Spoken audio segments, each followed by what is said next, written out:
Thank you, Davis, for that presentation. Good morning once again. Good morning. I'll take us through succession in a bit. We handled a number of cases, but we have 3 landmark cases that I would love to point out because of the lessons that they have for families. The first case is regarding a will, where a founder wrote a will. In that will, the founder left out a key beneficiary who was the son to the founder.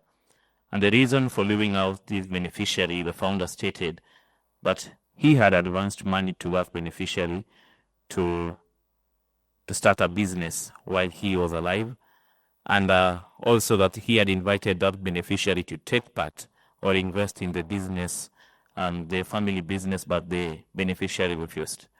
So when the beneficiary learned that he was not part of the will, he ran to court, and he was laying stake on the company shares on the family company that he refused to take part in.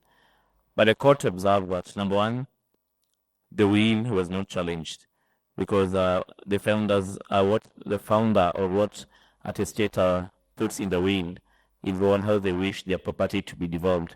So the court said you did not challenge the will, so whatever the founder said will remain. Secondly, even if we were to determine the case in using the intestacy process, we will still have to consider the gifts that you received during your lifetime, which now will have to account when you are distributing the property. One of the key lessons here is in terms of the living gifts, the gifts that are given to beneficiaries when the founder was still alive. Most of the time, founders fail to document these gifts, so you are not aware if the beneficiary received this gift as a transfer or a gift per se. Because if it's a gift per se, then it should be accounted for during succession. So that was one of the key lessons that we have. Another key thing that we noticed is the laying of stake in family property or family business property by third parties during succession. This happened in a case where a founder passed away and he had left properties to the beneficiaries. Sadly, one of the beneficiaries also passed away, and now the daughter-in-law came to lay stake in the business. And when she came to court, the court observed that she did not have what we call the capacity to lay stake in the family business for 2 main reasons. Number one, because she wasn't part of the original beneficiaries of the founders, and number two, even because she was not a shareholder in the business.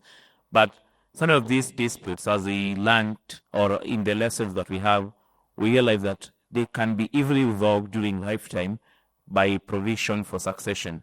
I know the topic of wills is quite a dicey topic, but we found that during using succession planning, founders can be able to provide for how they want their property and businesses to be run when they are not around.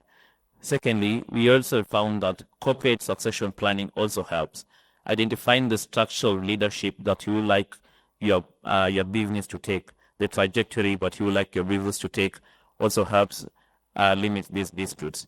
I will tie this presentation into one on dispute resolution, and one of the key things that we notice in dispute resolution, and I think it has arriving here, is the aspect of living rules, because we were finding a dispute resolution where the founder now, because of some medical issue, we were unable to make decisions, and now the kids are contesting who is supposed to make decisions on behalf of the founder, who is supposed to know what the founder knew or the best interest, what hospital the founder preferred, what type of treatment. And in that case, the court appointed a guardian. But if if it was a perfect scenario, then the founder would have had what we call a living will. A living will now enables the founder to determine, in case of my incapacity, this is how I want my health to be handled. This is a hospital I prefer. This is a doctor I prefer. And this is the guardian I prefer.